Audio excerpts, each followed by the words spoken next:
10 million copies sold, 2.5 million players on computers alone, a 95% positive review rating and placement among one of the most popular games of all time.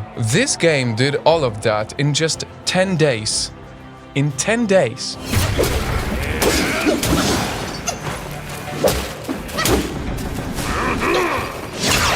I am very pleased with the time I've spent with it, and I definitely think it's worth buying. 100%. There's so much originality and artistry on display in this game, it is staggering. Unreal. If you've been on social media for any amount of time since August 20th, you've probably heard of this game. It's currently breaking all sorts of records, topping nearly every chart imaginable and sparking controversy with players all around the world. All the while coming from a studio whose previous work included just 2 mobile games. Nightfam, maybe this isn't our usual type of video here at Project Nightfall, but once I came across this story, I couldn't help but share it with you. And many of you may not know it, but I am a gamer. I actually played professionally back in the day, so I already played the game, and it's freaking insane. So join me on an epic journey as we explore the history, success, and controversy behind Black Myth Wukong.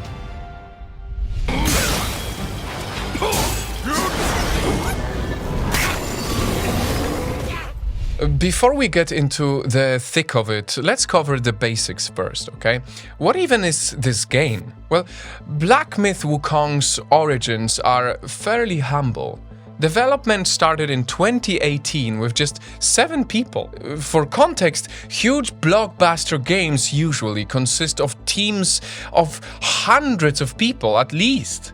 When the game was first revealed to the world back in 2020, game science suddenly found themselves flooded with requests and messages of people from all around the world. Everyone was excited about this game and, more importantly, everyone wanted to be a part of it.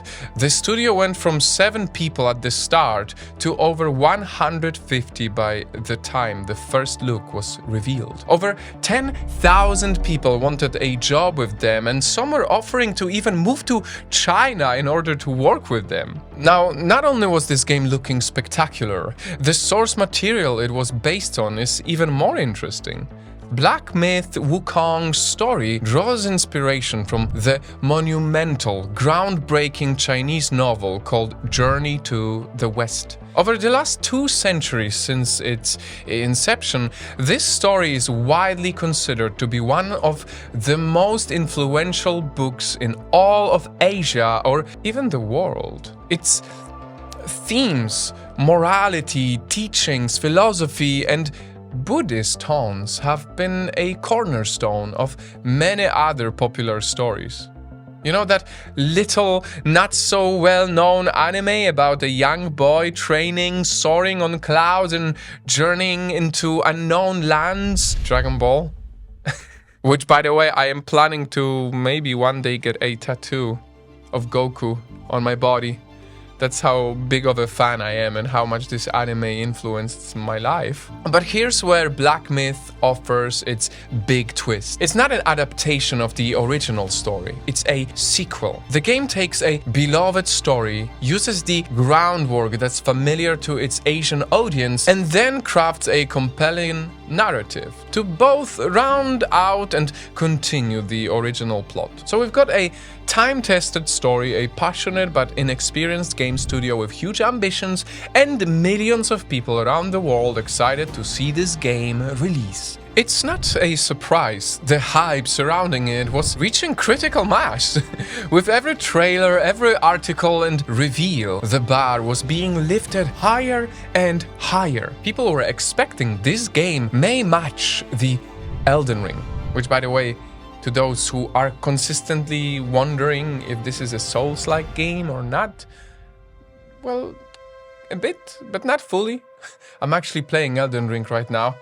I'm level 159 and I am struggling in the DLC. It's so hard. Anyway, there's no way the game lives up to these astronomical expectations, right? Games like these have a habit of being disappointing more often than not. And you would be right. Wukong didn't meet those expectations. It leapt over them.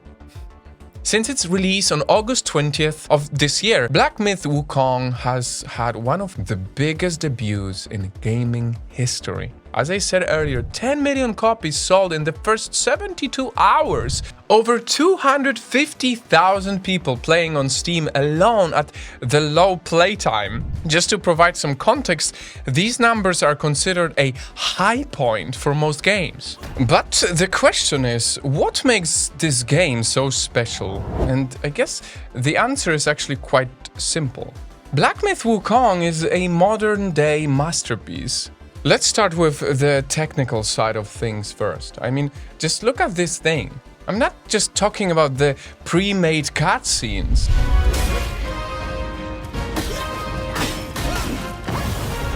Even the most basic gameplay almost looks like a movie. It's ridiculous how good this game looks. I don't know how they achieved it. And to think that this is the studio's first big game? Wow.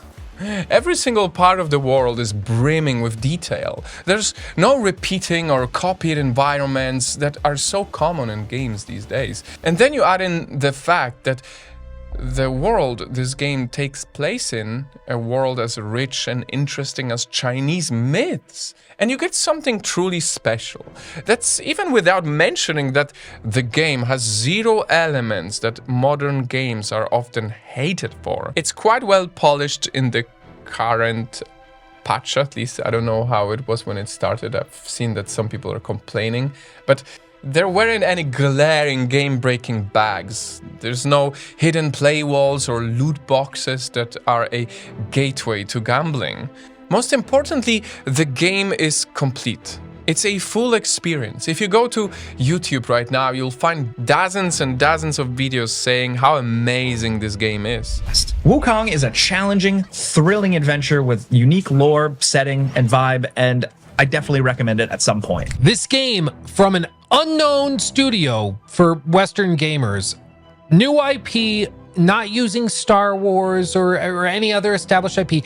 Brand new, has come in and overtaken some of the biggest games in the world like it was nothing. For a lot of people outside Asia, this was the first true exposure to Chinese myths in this capacity.